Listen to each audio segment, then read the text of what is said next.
My name is Zachary Blackwood, and I'm 47 years old. I live in Burlington, Vermont, in a charming two-story house near Lake Champlain. I work as a graphic designer for a local advertising agency. And until recently, I was openly gay, living in what I thought was a fulfilling relationship with Marcus, my partner of 3 years. What I'm about to share is my near-death experience, a life-altering event that shattered my beliefs, reshaped my identity, and opened my eyes to a reality I never imagined. That morning began like any other. I was driving to work in my Subaru Outback, sipping my caramel macchiato, and admiring the stunning fall foliage. The crisp air felt invigorating, and I had just finished a light-hearted phone call with Marcus about our plans for the weekend. Life felt steady, predictable, and secure. As I rounded a curve on Route 7, a massive moose appeared out of nowhere.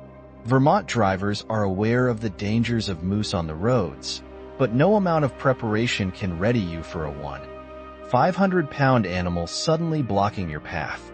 I swerved to avoid it, but the car spun out of control. In an instant, my world was reduced to chaos. The last thing I saw was my coffee cup spiraling through the air as the car rolled violently down a steep embankment. The crash was catastrophic.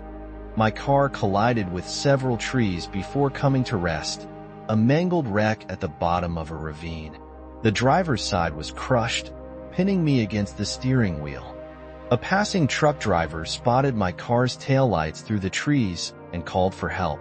Rescue workers arrived, but the terrain made the extraction complicated. It took over an hour for them to cut me out of the wreckage. By the time I was airlifted to the University of Vermont Medical Center, I was in critical condition. My injuries included 4 broken ribs, a punctured lung, severe head trauma, and extensive internal bleeding. During the helicopter ride, my heart stopped twice, once for 3 minutes and again for 4. The doctors fought to save my life, but during those 7 minutes when my heart ceased to beat, I experienced something that would change me forever. The moment my heart stopped, it was as though I was instantly pulled from my body. I found myself hovering above the helicopter, watching the paramedics work frantically on me. Their voices were muffled, and I felt oddly detached, like a bystander watching a scene unfold. Then, without warning, I was pulled into a tunnel. This wasn't the warm, inviting light that many describe in near-death experiences. The tunnel was a swirling vortex of colors and energy, and I was being drawn into it with incredible force. The hum that accompanied it resonated through me, as if it were vibrating in my very soul. The sensation was both terrifying and awe-inspiring. As I moved through the tunnel, my entire life began to play out before me, not as a series of memories, but as vivid, living experiences. Every action I had ever taken was laid bare, and I felt the emotional weight of each decision. Every unkind word, selfish act, and lie I had told came rushing back with a clarity I couldn't escape. The impact of my actions on others was undeniable. What struck me most were the revelations about my relationships. I saw Marcus, not in the idealized light I had always held him in, but through the lens of truth. What I had called love was revealed to be something far more complicated. I saw how our relationship had caused spiritual harm to both of us. Every intimate moment, every choice to affirm a lifestyle that was in opposition to divine design, appeared as dark ripples spreading through the fabric of our souls. The tunnel eventually opened into a vast space, a realm beyond light or darkness. In this space, I wasn't alone. A presence approached me, and the recognition was immediate and absolute. It was Jesus Christ. His presence was overwhelming, radiating an indescribable love that pierced through every layer of my being, yet carrying an authority that left no room for excuses or self-justification. Jesus didn't speak with words. Instead, he communicated directly to my soul. His love for me was undeniable, but so was the truth. He showed me how my choices had been in direct opposition to his design for humanity. He revealed that my sexual orientation wasn't the sin, but the choices I had made to act on it, embrace it, and make it my identity were.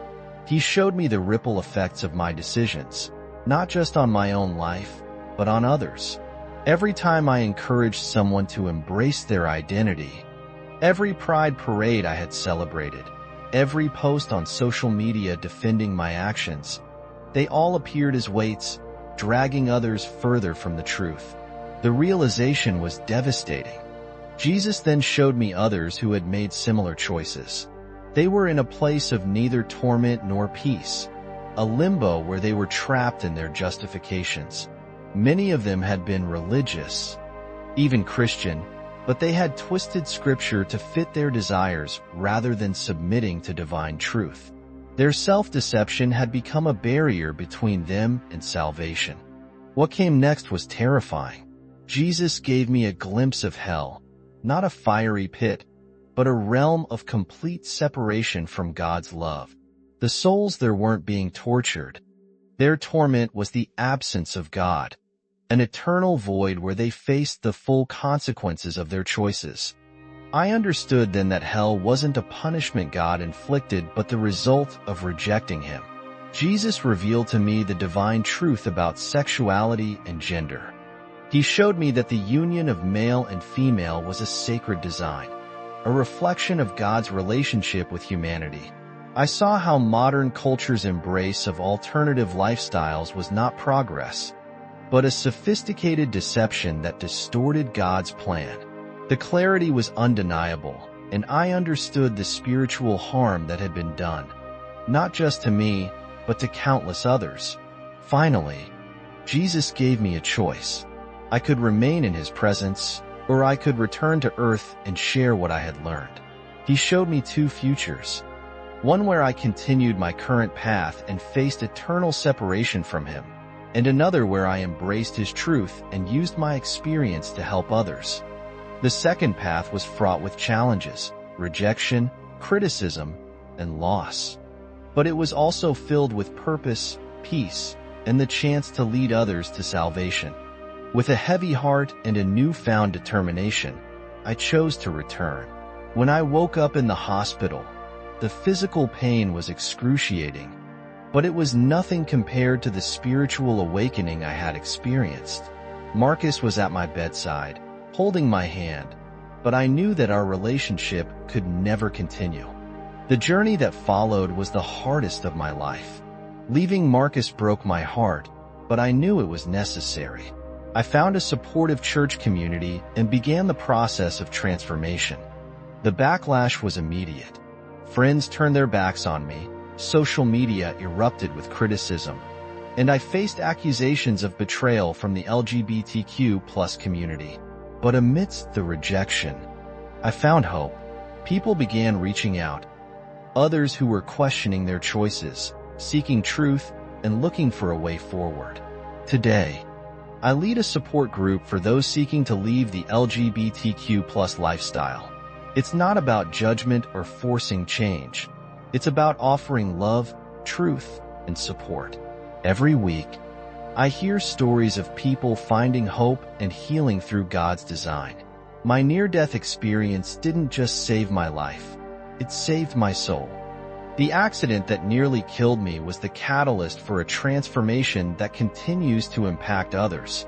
The truth isn't always easy to hear, but it's worth it. True love means speaking difficult truths, even when they're unpopular. And the peace that comes from living in God's truth is greater than anything the world can offer.